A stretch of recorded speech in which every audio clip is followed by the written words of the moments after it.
Jika kebenaran alam semesta yang selama ini kita yakini, tiba-tiba terbukti salah, apa yang akan terjadi? Para ilmuwan secara tidak sengaja menemukan penemuan yang sangat aneh dan sepenuhnya tak terduga. Ini memaksa kita untuk memikirkan kembali jalinan realitas itu sendiri. Hukum fisika materi gelap galaksi. Mungkin tidak ada yang benar-benar seperti yang terlihat. Hari ini, kita akan menyelami bersama terobosan tak terduga ini, yang sedang menggoyang fondasi seluruh bangunan sains. Halo semua, saya Paradoks Semesta. Malam ini kita akan membahas seri alam semesta. Model standar kosmologi yang dulu dianggap hampir sempurna, kini retak oleh serangkaian pengamatan presisi. Dari rotasi galaksi hingga latar belakang gelombang mikrokosmik, dari energi gelap hingga struktur raksasa, alam semesta mulai menunjukkan sisi yang tidak lagi patuh. Ceritanya panjang, kita pergi ke dalam mimpi untuk berbicara dulu. Sebelum memulai, jangan lupa untuk like dan share. Selama berabad-abad, umat manusia menatap langit. Bukan hanya penasaran apa yang ada di alam semesta, lebih lagi mempertanyakan dari mana segala sesuatu berasal dan akan menuju kemana. Dalam 100 tahun terakhir, sains telah menceritakan sebuah kisah untuk kita. Kisah pertama yang tampak hampir sempurna hingga tidak seperti nyata. Ini disebut model standar kosmologi.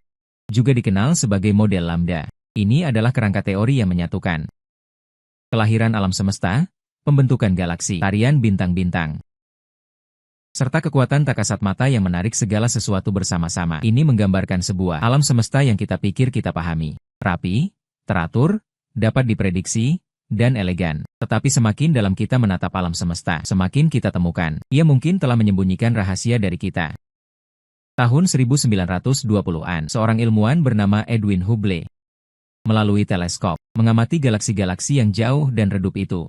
Mereka hanyalah titik-titik cahaya samar yang hampir tak terlihat dalam kegelapan. Tapi apa yang dilihatnya mengubah segalanya. Hubble menemukan, hampir setiap galaksi yang dipelajarinya, semuanya menjauh dari kita, dan bukan hanya menjauh perlahan. Galaksi yang lebih jauh bergerak menjauh lebih cepat. Ini bukan alam semesta yang statis dan tak berubah. Seperti yang dibayangkan orang selama ratusan tahun, ia hidup, mengembang dan merentang ke segala arah. Ruang itu sendiri sedang berkembang, membawa galaksi bersama-sama seperti daun-daun dalam air pasang. Inilah kelahiran alam semesta yang mengembang, sebuah penemuan yang begitu mendalam, hingga mampu menulis ulang pemahaman kita tentang keberadaan itu sendiri. Jika sekarang galaksi-galaksi saling menjauh, maka secara logis disimpulkan, di masa lalu mereka pasti lebih berdekatan. Memutar mundur jam alam semesta, seluruh kosmos akan menyusut menjadi sebuah titik dengan kepadatan yang sulit dibayangkan. Dari singularitas itu, materi energi ruang dan waktu meledak bersama-sama keluar. Inilah Big Bang. Sebuah awal yang begitu dahsyat sekaligus indah. Merupakan singularitas dari segala yang kita ketahui. Kerangka Big Bang menggambarkan evolusi alam semesta yang presisi sekaligus kacau. Pada beberapa detik pertama setelah ledakan, alam semesta adalah subplasma partikel yang mendidih. Radiasi begitu kuat hingga cahaya pun tidak bisa lolos.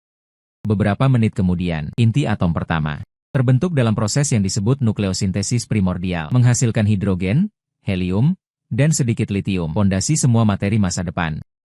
Selama ratusan juta tahun berikutnya, alam semesta tetap gelap, seperti lautan luas dari gas dan partikel. Hingga gravitasi mulai merajut struktur pertama. Awan hidrogen runtuh, membentuk bintang-bintang pertama. Bintang-bintang ini menyalakan tungku reaksi nuklir, menghasilkan elemen-elemen yang lebih berat, akhirnya melahirkan planet, lautan, bahkan kehidupan itu sendiri. Selama beberapa dekade, kerangka keseluruhan ini tampak kokoh. Pada tahun 1965, radiasi latar belakang gelombang mikrokosmik ditemukan, sisa cahaya redup dari Big Bang. Hampir membuktikan dengan presisi sempurna, teori alam semesta ini pernah sangat panas. Ia mengembang. Semuanya berjalan seperti yang diprediksi, tapi bahkan dalam kemenangan ini, para ilmuwan mulai menyadari beberapa teka-teki. Beberapa anomali yang seperti bisikan halus, mengisyaratkan bahwa cerita ini tidak lengkap. Salah satu teka-teki paling awal dan membingungkan berasal dari galaksi itu sendiri. Ketika astronom mempelajari bintang-bintang dalam cara mereka berputar di galaksi, mereka menemukan sesuatu yang tidak beres. Bintang-bintang di pinggiran galaksi bergerak dengan kecepatan jauh lebih cepat daripada yang bisa dijelaskan hanya oleh materi yang terlihat.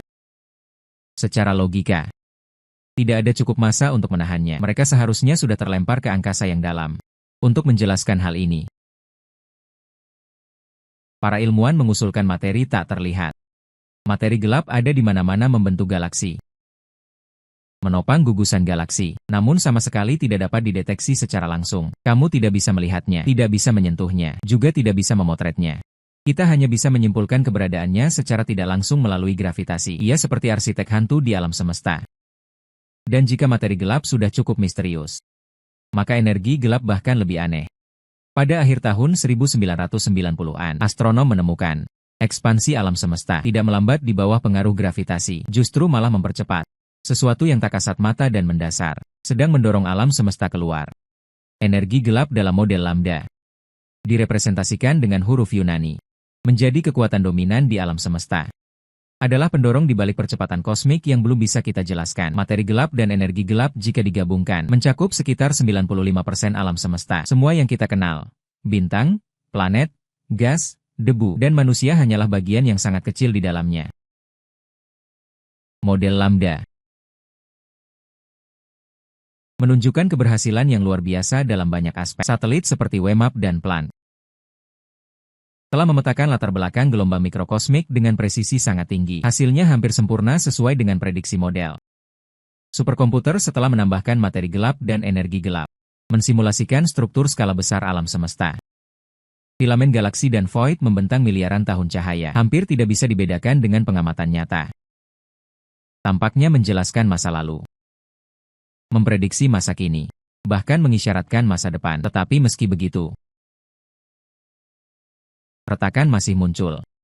Model ini bergantung pada komponen tak terlihat, yang tidak pernah terdeteksi langsung. Selama beberapa dekade, eksperimen mencari partikel materi gelap tidak membuahkan hasil. Sementara energi gelap tetap hanya menjadi pengganti yang tidak bisa diukur langsung, hanya bisa disimpulkan. Yang lebih merepotkan, pengamatan presisi tinggi mengungkap ketegangan halus namun bandel. Metode berbeda mengukur laju ekspansi alam semesta. Konstanta Hubble menghasilkan hasil yang tidak konsisten. Pengukuran alam semesta awal melalui latar belakang gelombang mikrokosmik, bertentangan dengan pengukuran lokal melalui supernova dan galaksi terdekat. Perbedaan meski tidak besar, tapi secara statistik, jika lambda sudah lengkap, ini seharusnya tidak mungkin terjadi. Dan anomali skala besar itu, menurut model alam semesta pada skala yang cukup besar, seharusnya isotropik dan seragam. Tapi pola samar di CMB. Struktur raksasa membentang miliaran tahun cahaya, serta galaksi matang yang muncul. Dalam miliar tahun pertama sejarah kosmik, semua mengisyaratkan alam semesta jauh lebih kompleks dari yang diizinkan model standar, juga jauh lebih tidak terduga. Laju pembentukan bintang di galaksi awal jauh lebih tinggi dari prediksi. Strukturnya lebih besar dan lebih terorganisir. Timeline pembentukan alam semesta mulai goyah. Dalam fisika, lambda sangat elegan, tapi dibangun di atas asumsi yang belum sepenuhnya terverifikasi. Prestasinya tak terbantahkan, tapi kegagalannya sama menyoloknya. Pada akhir abad ke-20, kosmologi memasuki era yang sama sekali baru. Manusia tidak lagi hanya mengandalkan pengamatan teleskop yang tersebar alam semesta, melainkan memasuki era kosmologi presisi. Ini adalah periode di mana kita akhirnya dapat dengan detail yang belum pernah terjadi sebelumnya mengukur alam semesta. Semua ini dimulai dengan munculnya observatorium luar angkasa, meloloskan diri dari gangguan atmosfer bumi. Instrumen-instrumen ini dapat mengamati panjang gelombang yang tak terlihat oleh mata manusia. Teleskop luar angkasa Hubble yang diluncurkan pada tahun 1990 adalah mahkota permata dalam upaya ini. Dari orbit tinggi, dengan kejelasan yang belum pernah terjadi sebelumnya, memotgal galaksi dan nebula, sama sekali merevolusi cara kita membayangkan alam semesta. Kemudian, satelit Planck yang diluncurkan Badan Antariksa Eropa tahun 2009, membawa alam semesta awal ke dalam pandangan yang jelas yang belum pernah terjadi sebelumnya. Akurasi 1/juta. Mengukur fluktuasi suhu latar belakang gelombang mikrokosmik, membuat usia, komposisi, dan struktur geometris alam semesta (CPDX) menjadi dapat dihitung secara presisi. Misi Gaia yang diluncurkan tahun 2013 kemudian mengalihkan pandangan ke dalam Bima Sakti, memetakan secara presisi posisi lebih dari 1 miliar bintang dan gerakannya. Ia tidak hanya memetakan bintang-bintang, tapi juga melacak jejak gravitasi materi gelap, ditambah dengan Sloan Digital Sky Survey. Untuk pertama kalinya manusia memiliki jaringan observasi lengkap yang mencakup dari bintang tunggal hingga struktur kosmik terbesar. Usia alam semesta dapat dipastikan dalam rentang puluhan juta tahun, relatif terhadap skala 13,8 miliar tahun. Ini hampir dapat diabaikan. Semua tampak sesuai. Alam semesta seolah seperti jam yang berjalan presisi. Tapi justru dalam kepastian yang belum pernah ada sebelumnya ini, anomali kecil mulai muncul. Seberapa cepat alam semesta mengembang? Tapi di balik pertanyaan ini, tersembunyi misteri yang cukup mengguncang fondasi kosmologi. Pengukuran alam semesta lokal menunjukkan konstanta Hubble sekitar 78 km per detik per megaparsec. Sementara hasil yang dihitung dari latar belakang gelombang mikrokosmik hanya 67 km per detik per megaparsec. Perbedaan 6 km terdengar kecil. Tapi dalam kosmologi presisi, ini sangat besar, dan telah melebihi ambang statistik 5 sigma. Jika pengukuran tidak salah, berarti alam semesta itu sendiri sedang menceritakan kisah yang belum kita pahami. Mungkin energi gelap di masa lalu bukanlah konstanta. Mungkin ada komponen tak dikenal tertentu yang mempengaruhi evolusi awal alam semesta. Ini bukan detail akademis, melainkan alarm yang dibunyikan alam semesta. Jika ketegangan Hubble menggoyang angka, maka anomali berikutnya mengguncang struktur alam semesta itu sendiri. Kurva rotasi galaksi tidak sesuai dengan gravitasi Newton. Galaksi awal yang dilihat teleskop James Webb jauh lebih matang daripada yang diizinkan teori. Sementara beberapa bintik dingin dan asimetri yang seharusnya tidak ada dalam latar belakang gelombang mikrokosmik bahkan langsung menantang asumsi dasar isotropi alam semesta. Alam semesta tidak lagi seperti jam yang berjalan perlahan, melainkan lebih seperti panggung yang terus mendahului teori. Setiap pengamatan memaksa kita menulis ulang cerita. Era presisi bukanlah titik akhir penemuan, melainkan singularitas di mana penemuan menjadi tak terhindarkan. Alam semesta mengungkapkan kebenaran yang lebih aneh dari yang kita bayangkan, lebih kompleks dan lebih mengejutkan. Kemunculan galaksi-galaksi matang, serta ketidakteraturan dalam latar belakang gelombang mikrokosmik bersama-sama menggambarkan sebuah gambaran tingkat kompleksitas alam semesta telah melampaui batas yang dapat ditampung oleh model standar. Jika dilihat secara terpisah, setiap fenomena sudah cukup membingungkan. Tetapi ketika mereka muncul bersamaan, membentuk pola yang tidak bisa diabaikan. Perilaku alam semesta seolah mengikuti aturan atau kekuatan tersembunyi, atau sejarah yang belum kita sentuh. Sementara konten-konten ini bagi instrumen dan teori yang ada, masih tetap tak terlihat. Kini, kosmolog dipaksa menghadapi pilihan sulit. Entah pengukuran itu sendiri bermasalah. Dalam data observasi puluhan tahun, menyimpan beberapa jenis penyimpangan halus yang belum ditemukan. Atau alam semesta itu sendiri pada tingkat paling fundamental. Sama sekali berbeda dari yang diprediksi model Lambda. Dampak kemungkinan ini sangat mengejutkan. Ini bukan lagi sekadar perbaikan kecil pada beberapa detail, melainkan masalah prinsip dasar alam semesta. Pembentukan bintang gravitasi, perilaku materi dalam skala miliaran tahun. Semuanya mungkin perlu ditinjau kembali. Dengan instrumen generasi baru, terus menjangkau lebih dalam ke sejarah alam semesta yang lebih awal, retakan-retakan ini semakin sulit diabaikan. Dan semakin tidak mungkin dijelaskan secara rasional dengan melakukan penyesuaian halus pada model yang ada, seolah-olah alam semesta sedang menyampaikan pesan kepada kita melalui anomali alam semesta yang sebenarnya. Jauh lebih rumit daripada yang digambarkan oleh persamaan kita. Di sini adalah dunia yang didominasi oleh materi tak terlihat. Adalah galaksi yang dapat matang dengan kecepatan luar biasa. Juga tempat cahaya paling awal sendiri membawa anomali yang keras kepala. Enggan diabaikan oleh alam semesta. Para ilmuwan sedang mengejar setiap petunjuk. Mengukur dari setiap sudut. Mensimulasikan setiap skenario yang mungkin. Karena justru dalam anomali-anomali ini, mungkin tersembunyi kunci revolusi pemahaman alam semesta berikutnya. Dan mungkin yang paling mengganggu adalah, setiap penemuan baru membuat misteri semakin dalam. Semakin jauh kita melihat, alam semesta seolah mengolok-olok asumsi kita yang lama. Setiap teleskop, setiap survei langit, setiap pengukuran yang hampir keras kepala, translate_text, semuanya mengonfirmasi fakta yang indah dan membingungkan alam semesta. Bukanlah ruang yang terprediksi dan teratur seperti yang pernah kita kira. Ia lebih seperti teka-teki yang hidup. Dan teka-teki ini perlahan merobek celah pada kerangka teori yang telah lama kita percayai. Celah-celah ini menunjukkan rahasia yang bahkan lebih tua dari Big Bang. Dan lebih asing. Pada skala terbesar, alam semesta adalah tempat yang penuh gerakan. Galaksi berputar. Struktur kosmik yang megah, perlahan melayang mengikuti arus gelap yang tak terlihat. Selama sebagian besar abad ke-20, astronom pernah yakin, mereka memahami prinsip mekanika gerakan ini. Mereka mengira galaksi adalah kumpulan besar bintang, gas dan debu. Seharusnya beroperasi seperti tata surya kita. Daerah pusat dengan massa paling terkonsentrasi berputar lebih cepat. Sementara semakin dekat ke tepi, bintang semakin jauh dari inti gravitasi. Kecepatan rotasi seharusnya semakin lambat. Semua ini terlihat sederhana dan elegan. Seperti tarian kosmik yang dikoreografikan dengan hati-hati oleh gravitasi Newton. Sampai munculnya Vera Rubin. Di era ketika perempuan sangat sedikit diperhitungkan dalam dunia fisika, astronom perintis ini mengarahkan pandangannya ke langit malam yang lebih dalam daripada kebanyakan rekan sezamannya. Ia menggunakan teknik spektroskopi, metode yang dapat mengukur kecepatan gerak bintang, mendekati atau menjauhi bumi. Mulai memetakan distribusi kecepatan rotasi galaksi spiral. Penemuannya sangat mengejutkan. Cara rotasi yang halus ini seharusnya tidak mungkin ada menurut hukum fisika yang diketahui. Jauh dari pusat galaksi yang terlihat, bintang-bintang dengan materi yang jelas-jelas menipis, kecepatan geraknya ternyata hampir sama dengan bintang-bintang yang dekat dengan inti padat. Menurut hukum gravitasi, bintang-bintang di pinggiran ini seharusnya sudah terlempar ke ruang antar bintang, benar-benar lepas dari ikatan galaksi. Namun kenyataannya tidak demikian. Mereka tetap stabil berjalan di orbitnya, dengan sempurna mengelilingi pusat galaksi, secara terang-terangan melawan semua prediksi. Pengamatan Rubin bukanlah kasus yang terisolasi.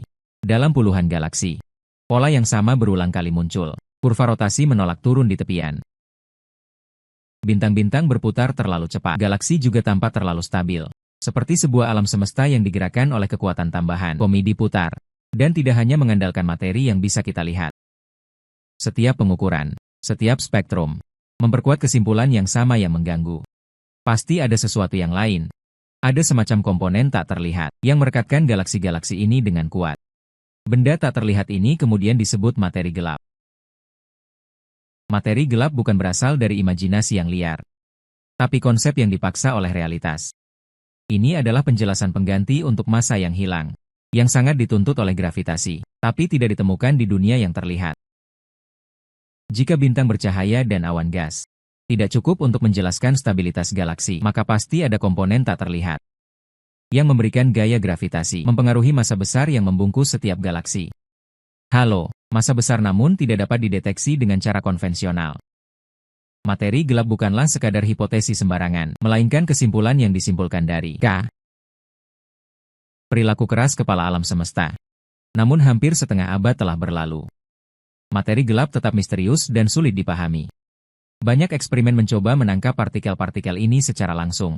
Dari laboratorium yang terkubur dalam tanah untuk melindungi dari sinar kosmik, hingga detektor raksasa berisi cairan xenon. Sampai instrumen presisi yang begitu sensitif hingga dapat merasakan tumbukan tingkat atom tunggal. Jika partikel-partikel ini ada, mereka seperti hantu. Hampir tidak berinteraksi sama sekali dengan materi biasa. Kita dapat melihat pengaruhnya terhadap ruang antar bintang, gugus galaksi, dan jaring kosmik. Namun tidak pernah menyentuhnya di laboratorium, tidak pernah benar-benar mengukurnya. Masalahnya sederhana namun mendalam. Gravitasi memberitahu kita bahwa materi ada di sana, tapi instrumen kita tidak melihat apapun. Alam semesta seolah berjalan sesuai dengan seperangkat aturan yang tak bisa kita deteksi langsung. Ini adalah sistem kosmik yang membentang miliaran tahun cahaya. Kurva rotasi galaksi Rubin pernah dianggap sebagai kasus aneh, bahkan dicurigai sebagai kesalahan. Ini menjadi salah satu bukti terkuat materi gelap. Pada saat yang sama, mereka juga mengingatkan kita akan batas pemahaman manusia. Yang kita miliki adalah peta efeknya, bukan entitas di baliknya. Bintang-bintang tetap mengorbit. Dan pertanyaan itu tetap menggantung. Ketika semua yang bisa kita lihat jauh dari cukup, apa sebenarnya yang menopang semua ini?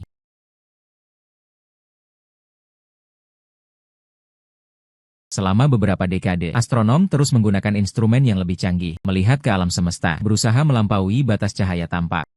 Teleskop seperti Hubble menghadirkan gambar galaksi yang sangat indah, gambar nebula dan bintang. Era paling awal alam semesta, setelah Big Bang, beberapa ratus juta tahun pertama masih diselimuti kabut misteri. Untuk benar-benar mengintip masa bayi alam semesta, ilmuwan membutuhkan kekuatan baru yang dapat menembus gas dan debu, melintasi miliaran tahun cahaya, menangkap cahaya redup yang dipancarkan. Saat galaksi pertama menyala dalam kegelapan, kekuatan ini akhirnya menjadi kenyataan. Teleskop luar angkasa James Webb. Webb terutama bekerja dalam spektrum inframerah. Panjang gelombang ini lebih panjang dari cahaya tampak, dapat mengungkap sinyal panas dari objek kuno yang jauh. Berbeda dengan cahaya tampak, inframerah lebih mudah menembus ruang antar bintang. Gas dan debu tidak mudah diserap atau dihamburkan. Ini memungkinkan Webb melihat lebih jauh daripada teleskop manapun sebelumnya. Menangkap radiasi lemah dari generasi pertama bintang dan galaksi di alam semesta. Sebelum diluncurkan, model teoritis memberikan ekspektasi yang jelas. Galaksi awal seharusnya berukuran kecil, bentuknya tidak beraturan, gumpalan gas kacau yang baru mulai membentuk. Bintang-bintang secara perlahan membangun dasar. Struktur kosmiknya selama miliaran tahun, itu adalah alam semesta remaja, kacau balau, belum terbentuk. Mustahil muncul galaksi matang dengan struktur utuh dan massa besar. Misi Webb dibebani harapan tinggi untuk memverifikasi narasi ini. Namun data yang benar-benar dikirim kembali ke bumi membuat seluruh komunitas astronomi tidak siap. Yang dilihat Webb bukanlah taman kanak-kanak alam semesta yang terpisah-pisah. Yang diungkapkannya adalah alam semesta awal yang jauh lebih matang dan lebih efisien dari yang dibayangkan siapapun. Pada era kurang dari 1 miliar tahun setelah Big Bang, telah ada galaksi dengan struktur jelas dan massa sangat besar. Banyak galaksi menunjukkan struktur lengan spiral yang utuh. Cakram bintang elegan membentang keluar dari tonjolan pusat. Kematangan bentuknya hampir mengingatkan pada Bima Sakti. Padahal struktur seperti ini menurut teori tradisional seharusnya membutuhkan miliaran tahun untuk terbentuk. Yang lebih mengejutkan lagi adalah jumlah dan massa bintang di galaksi-galaksi ini. Beberapa sistem mengandung miliaran bintang. Bahkan bisa menyaingi galaksi masa kini. Kecepatan pembentukan bintang mereka sangat mencengangkan. Gas dikompresi dengan efisiensi tak tertandingi menjadi tungku bintang. Ini bukanlah sistem yang baru memulai, translate_text, melainkan sudah sangat kompleks, dalam lingkungan alam semesta masing-masing. Mendominasi sebagai galaksi matang. Pengamatan spektroskopi Webb membuka lapisan misteri lain. Dengan menganalisis komposisi kimia galaksi-galaksi awal ini, ilmuwan menemukan sudah mengandung proporsi elemen berat yang signifikan. Perlu diketahui, elemen-elemen ini hanya bisa dihasilkan di dalam inti bintang multigenerasi melalui reaksi nuklir dan disebarkan dalam ledakan supernova. Ini berarti, dalam miliar tahun pertama setelah kelahiran alam semesta, bintang sudah mengalami multiple siklus kehidupan dan kematian. Kemunculan simultan skala, struktur, dan pengayaan kimia bukan lagi kecelakaan, melainkan sebuah revolusi menyeluruh. Temuan ini memaksa ilmuwan memikirkan ulang timeline pembentukan galaksi. Alam semesta dari kekacauan primordial menuju mekanisme struktur kompleks. Webb tidak memverifikasi tetapi memiliki harapan langsung menghancurkannya. Sebelum galaksi muncul, sebelum bintang-bintang menerangi alam semesta, bahkan sebelum planet dan struktur raksasa terbentuk, cahaya samar telah tertinggal di alam semesta. Inilah radiasi latar belakang gelombang mikrokosmik CMBB. Lahir ketika alam semesta baru berusia 380.000 tahun, saat alam semesta mendingin hingga cukup untuk proton dan elektron bergabung membentuk hidrogen. Atom foton pertama kali dapat menyebar bebas. Foton-foton ini melintasi seluruh sejarah alam semesta, terus meregang dan mendingin. Ini dalam bentuk gelombang mikro, memenuhi seluruh langit secara merata. CMBB disebut sebagai catatan kelahiran alam semesta. Fluktuasi suhunya hanya 1/100.000. Namun mengandung benih semua struktur. Melaluinya para ilmuwan dapat menghitung usia alam semesta. Komposisi dan bentuk geometris, akurasinya sungguh menakjubkan. Selama ini, CMB telah dianggap sebagai salah satu pilar terkuat dari model standar. Namun seiring meningkatnya akurasi pengukuran, pola-pola yang seharusnya tidak ada mulai bermunculan. Asimetri skala besar, bintik dingin yang anomali, serta keselarasan aneh antar momen multipol rendah. Anomali-anomali ini meski kecil, tetap bertahan dengan gigih dalam berbagai set data, mengisyaratkan bahwa pada momen-momen paling awal alam semesta, mungkin telah terjadi sesuatu yang belum kita pahami. Alam semesta rupanya meninggalkan petunjuk samar dalam cahaya tertuanya. Salah satu pendekatan penjelasannya adalah yang disebut efek Sato-Wolfe terintegrasi. Dalam skenario ini, foton melintasi kekosongan kosmik skala besar. Akan kehilangan energi karena perubahan gaya gravitasi, sehingga dalam latar belakang gelombang mikrokosmik yang diamati, menampilkan area yang tampak seperti penurunan suhu. Penjelasan lain, mempertimbangkan kemungkinan non-gaussianitas primordial. Artinya bintik dingin ini mungkin merupakan peninggalan dari proses alam semesta awal. Proses yang menghasilkan gangguan densitas yang sangat besar. Meskipun berbagai kemungkinan ini telah banyak diteliti, asal-usul anomali ini masih belum pasti. ia tetap menjadi fokus utama dalam kosmologi observasional dan teoritis. Yang menarik adalah, fitur-fitur tak terduga ini, asimetri skala besar, sumbu jahat, dan bintik dingin, tidak sepenuhnya independen satu sama lain. Analisis statistik menunjukkan mungkin ada korelasi di antara mereka. Wilayah penyelarasan jarak multipol tingkat rendah dapat tumpang tindih dengan wilayah suhu ekstrim. Asimetri daya hemisfer jarak multipol yang terplanarisasi dan wilayah suhu rendah terisolasi hadir bersamaan, menandakan bahwa latar belakang gelombang mikrokosmik pada skala besar menunjukkan pola yang sangat terstruktur. Ini secara langsung menantang konsepsi awal tentang penguasaan yang sepenuhnya acak. Para peneliti menggunakan metode statistik kompleks, seperti simulasi Monte Carlo dan pengujian hipotesis nol, untuk mengkuantifikasi probabilitas kemunculan kebetulan ini di bawah asumsi kosmologi standar. Meskipun fenomena anomali individual itu sendiri mungkin muncul dengan probabilitas sangat rendah namun bukan nol, ketika mereka hadir bersamaan. Hal ini tak terhindarkan memicu pemeriksaan yang lebih ketat untuk memastikan anomali-anomali ini benar-benar berasal dari sinyal kosmik itu sendiri dan bukan dari bayangan pengamatan. Para ilmuwan juga menerapkan pemrosesan masking untuk menghilangkan pengaruh latar depan galaksi Bima Sakti. Beberapa penemuan paling mengejutkan dalam kosmologi modern justru berasal dari penelitian tentang cahaya tertua di alam semesta. Latar belakang gelombang mikrokosmik, CMB, cahaya redup ini adalah peninggalan dari alam semesta. Pada 380.000 tahun setelah Big Bang, secara teori seharusnya sangat seragam. Memang terdapat fluktuasi halus, tetapi pada skala terbesar, fluktuasi ini seharusnya acak, sama di segala arah. Namun ilmuwan menemukan pola-pola yang seharusnya tidak ada. Anomali awal terwujud dalam perbedaan suhu antar wilayah langit yang berbeda, amplitudo yang jauh melampaui perkiraan. Ketika peneliti menganalisis CMB menemukan satu sisi alam semesta tampak sedikit lebih panas, sementara sisi seberangnya lebih dingin. Perbedaan ini sangat kecil, hanya pada tingkat 1/1.000.000 derajat, tapi tetap ada dengan keras kepala, baik data WMAP maupun Planck. Berulang kali mengonfirmasi hal ini. Alam semesta tampaknya memiliki bias. Dalam latar yang seharusnya sepenuhnya isotropik, muncul kemiringan ringan.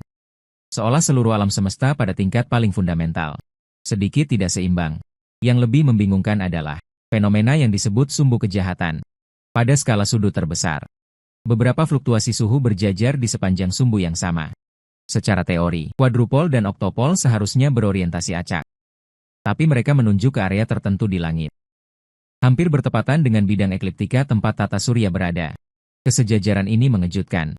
Karena asumsi kosmologi standar, tidak ada yang disebut utara selatan kosmik di alam semesta. Tidak ada arah preferensial apapun.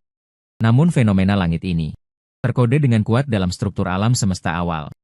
Berkukuh menolak untuk dijelaskan. Bintik dingin menambah lapisan misteri lagi. Sebuah wilayah luas yang sangat dingin, membentang sekitar 10 derajat di langit. Skala dan tingkat suhu dinginnya jauh melampaui prediksi model standar. Ini bukan deviasi kecil yang sepele, melainkan anomali signifikan yang berulang kali divalidasi secara statistik. Beberapa teori berpendapat mungkin berasal dari kekosongan kosmik besar di sepanjang garis pandang, tetapi efek ini terlalu kuat untuk dijelaskan dengan mudah. Ini mengisyaratkan beberapa proses di alam semesta awal jauh dari seragam. Fenomena-fenomena ini secara bersama-sama menggoyang asumsi paling mendalam kita tentang alam semesta. Jika alam semesta benar-benar isotropik dalam skala besar, maka pola-pola ini seharusnya tidak terdeteksi sama sekali.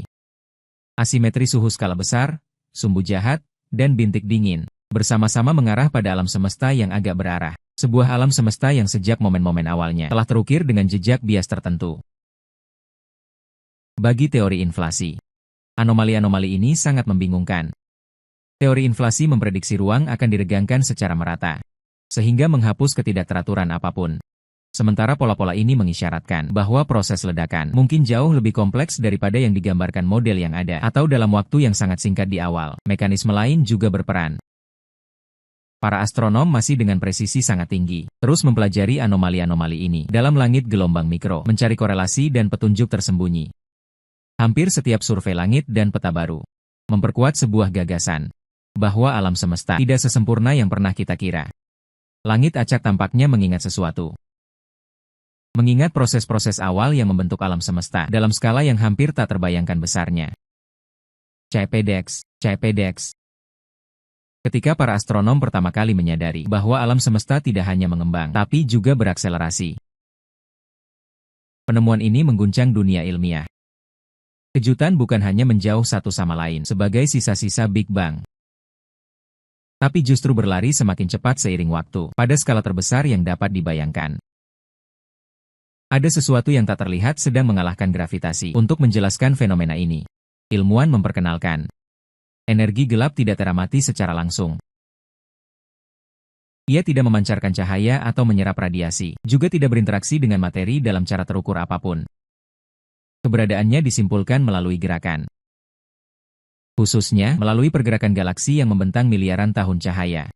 Supernova tipe Ia sebagai pengukur jarak presisi tampak lebih redup dari yang diperkirakan. Penjelasan paling sederhana adalah, ruang itu sendiri sedang mengembang dengan cara yang dipercepat. Dalam gambaran ini, energi gelap didefinisikan sebagai konstanta yang melekat dalam ruang, kekuatan yang tetap sama dimanapun dan kapanpun. Tidak seperti materi yang mengencer seiring ekspansi alam semesta. Kepadatan energinya tetap konstan.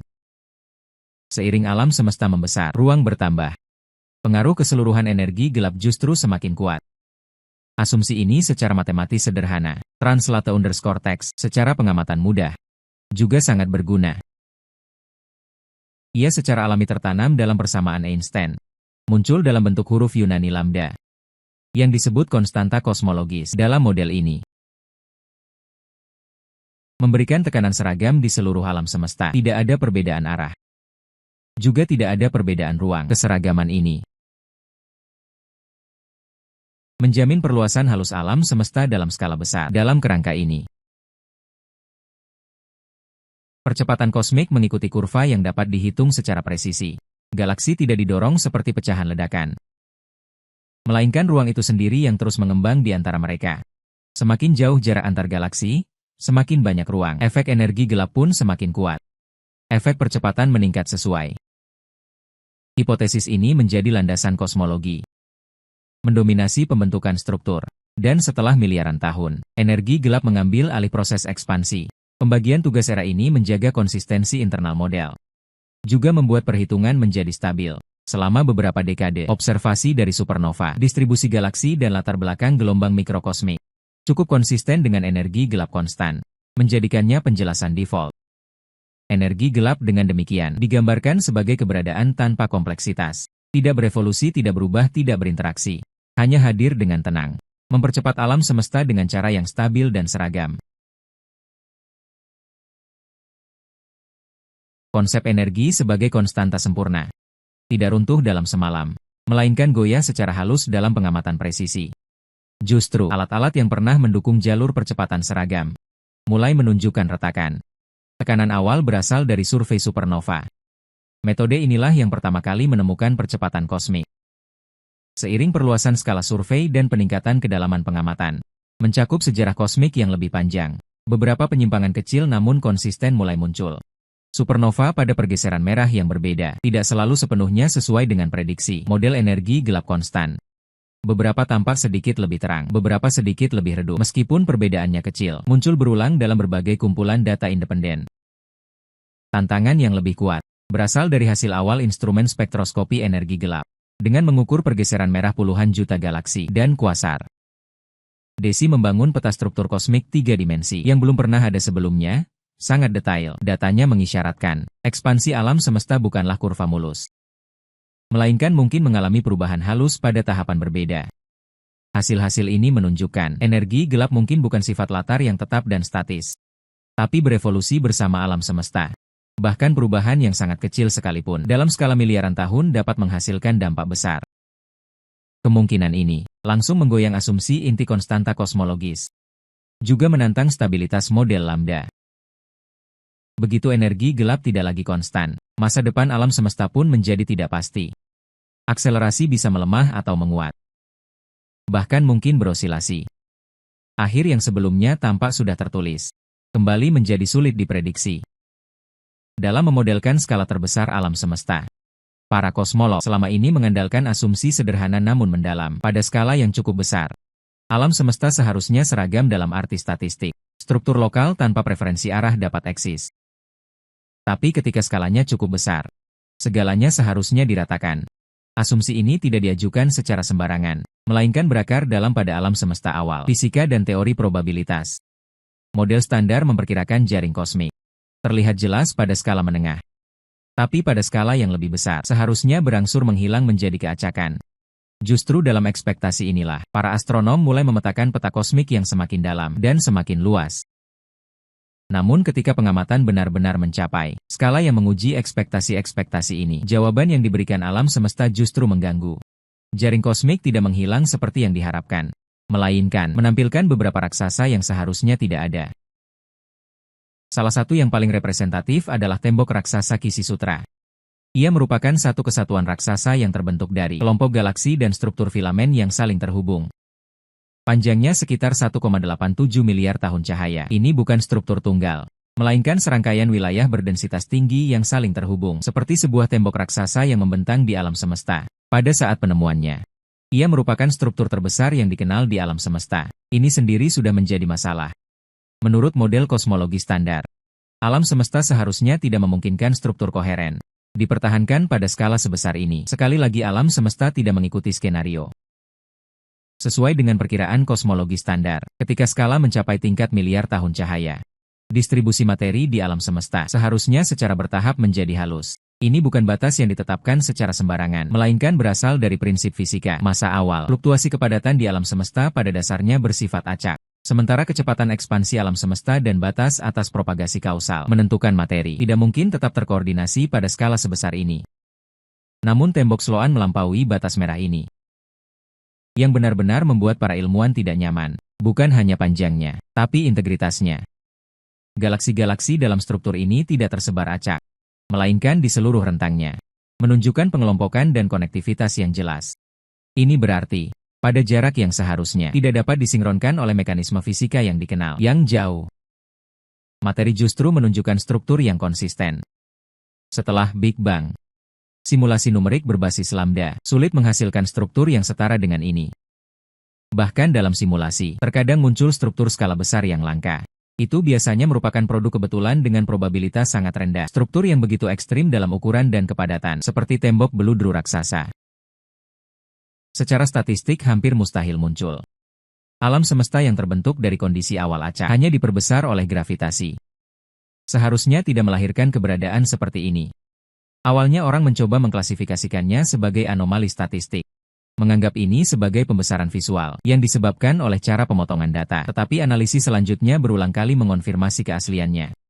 Pengukuran independen dengan algoritma pengelompokan berbeda, pengaturan prapengetahuan berbeda, pada akhirnya semua mengarah pada kesimpulan yang sama. Struktur ini benar-benar ada, berskala besar dan sangat koheren. CRDEX. Meskipun demikian, CPDEX. Meskipun mengganggu tembok besar Sloan, mungkin masih bisa dianggap sebagai produk peristiwa probabilitas ekstrim. Alam semesta begitu luas. Peristiwa langka bukan tidak mungkin. Penjelasan ini hanya bertahan sebentar. Kemudian struktur yang jauh lebih besar muncul. Penemuan tembok besar Corona Borealis Hercules benar-benar mengubah sifat diskusi, tidak seperti tembok besar Sloan. Struktur ini tidak hanya ditemukan melalui survei galaksi, melainkan diidentifikasi melalui distribusi spasial. Ledakan sinar gamma, gamma ray burst, adalah fenomena ledakan berenergi tertinggi di alam semesta. Biasanya terjadi ketika bintang masif runtuh atau penggabungan bintang neutron, sehingga dapat dideteksi pada skala kosmik yang sangat jauh. Justru karena semburan sinar gamma dapat berasal dari alam semesta yang sangat awal, mereka menyediakan cara unik untuk melacak distribusi materi pada jarak super jauh yang tidak dapat dijangkau oleh survei galaksi biasa. Ketika para astronom memetakan posisi semburan sinar gamma di langit, sebuah fenomena yang tidak bisa diabaikan muncul. Di area yang sesuai dengan arah rasi Hercules dan Corona Borealis, terdapat pengelompokan yang sangat mencolok. Ini bukan sekadar kepadatan berlebih yang ringan. Rentang struktur raksasa Hercules Corona Borealis diperkirakan sekitar 10 miliar tahun cahaya, menjadikannya struktur terbesar yang diketahui di alam semesta yang dapat diamati. Sebagai perbandingan, diameter seluruh alam semesta yang dapat diamati adalah sekitar 93 miliar tahun cahaya. Artinya, struktur tunggal ini sendiri menempati volume alam semesta yang cukup signifikan. Ukurannya jauh melampaui batas yang diizinkan secara teori. Dan bukan hanya sedikit melampaui, melainkan melampaui dalam orde magnitudo. Di sini tidak ada ruang untuk ketidakjelasan. Tidak ada model kosmologi standar yang mengizinkan struktur koheren sebesar ini. Bahkan dalam ekstrim distribusi probabilitas Webb sekalipun tidak bisa. Skala seperti ini jauh dari apa yang bisa dihasilkan oleh fluktuasi kepadatan acak. Bahkan jika gravitasi diperbolehkan selama miliaran tahun terus memperbesar gangguan awal, tetap tidak bisa dijelaskan. Wilayah konsentrasi semburan sinar gamma yang sangat besar ini. Konsentrasi seperti ini mengimplikasikan adanya materi yang sesuai di baliknya. Wilayah kepadatan berlebih gugus galaksi dan struktur skala besar, yang seharusnya tidak terkait secara kausal, tampaknya disatukan dan diorganisir bersama. Ini secara langsung bertentangan dengan asumsi dasar kestatistikan homogenitas skala besar. Jika alam semesta homogen dalam skala besar, maka wilayah manapun seharusnya tidak mendominasi.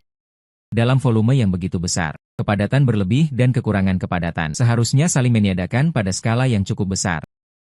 Tapi struktur ini begitu besar, hingga Anda tidak bisa menghilangkannya dengan rata-rata, kecuali mendefinisikan ulang apa yang dimaksud skala besar. Orang tentu mencoba menjelaskan dengan bias observasi atau efek seleksi. Deteksi semburan sinar gamma memang kompleks, dipengaruhi oleh sensitivitas instrumen dan cakupan langit. Namun setelah koreksi menyeluruh terhadap faktor-faktor ini, pengelompokan ini tetap memiliki signifikansi statistik yang nyata. Itu bukan ilusi. Masalahnya bukan hanya bahwa struktur-struktur ini besar, tapi mengapa mereka bisa ada. Batasan skala dalam kosmologi bukan ditetapkan secara arbitrer. Translate_text. Melainkan berasal dari prinsip fisika yang jelas. Fluktuasi kepadatan alam semesta awal sangat kecil dan hampir seragam. Inflasi meregangkan fluktuasi ini ke skala kosmik sambil juga melicinkannya. Setelah ledakan berakhir, dalam mekanisme fisika yang diketahui, tidak ada lagi sarana yang dapat mengordinasikan distribusi materi pada jarak super besar. Cara gravitasi membangun struktur lambat dan lokal. Ia menarik materi bersama-sama, membentuk bintang galaksi, gugusan galaksi, dan filamen. Tapi pengaruhnya melemah dengan cepat seiring jarak dan waktu. Kecuali wilayah-wilayah ini sudah saling terkait sejak awal. Jika tidak, gravitasi tidak mungkin membangun struktur koheren pada skala miliaran tahun cahaya.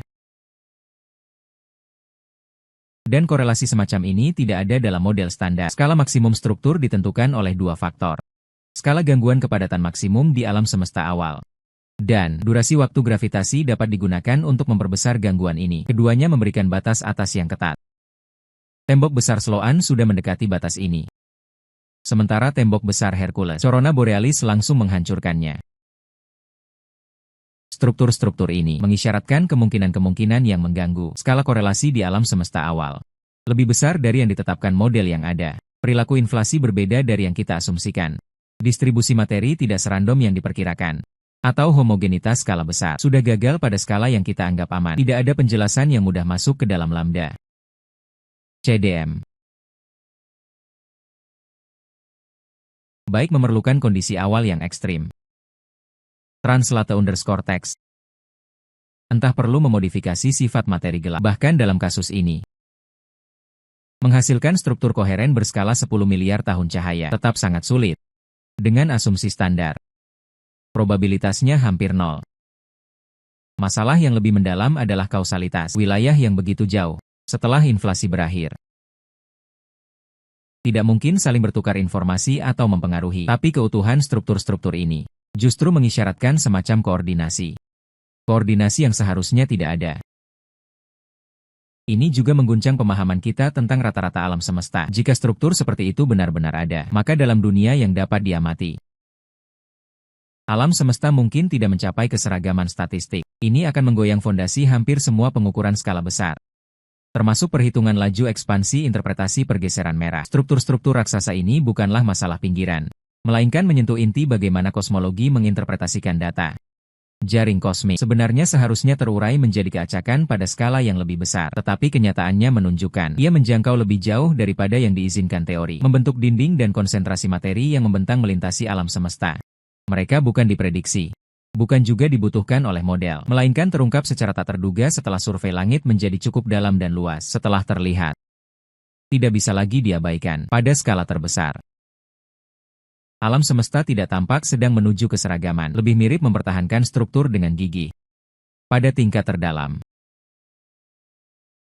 fisika modern dibangun di atas dua kerangka teori yang sangat sukses, namun saling tidak kompatibel. Masing-masing dalam domainnya sendiri. dengan presisi yang menakjubkan menggambarkan realitas, tapi begitu didorong ke kondisi ekstrim yang sama, akan benar-benar gagal. Di satu sisi ada mekanika kuantum, menguasai mikro, buku pedoman partikel yang sering berinteraksi. Di sisi lain ada relativitas umum, teori Einstein untuk menggambarkan gravitasi. Menjelaskan gravitasi sebagai kelengkungan ruang waktu itu sendiri. Kedua teori ini telah melalui verifikasi eksperimen tak terhitung kali. Tapi dalam situasi paling ekstrim menolak untuk hidup berdampingan. Mekanika kuantum menggambarkan dunia yang diskrit, probabilistik tidak pasti. Partikel tidak memiliki posisi dan kecepatan yang pasti secara bersamaan. Energi ada dalam bentuk kuantum. Bahkan ruang kosong pun dipenuhi fluktuasi. Realitas lebih menyerupai lautan probabilitas yang didominasi fungsi gelombang dan operator.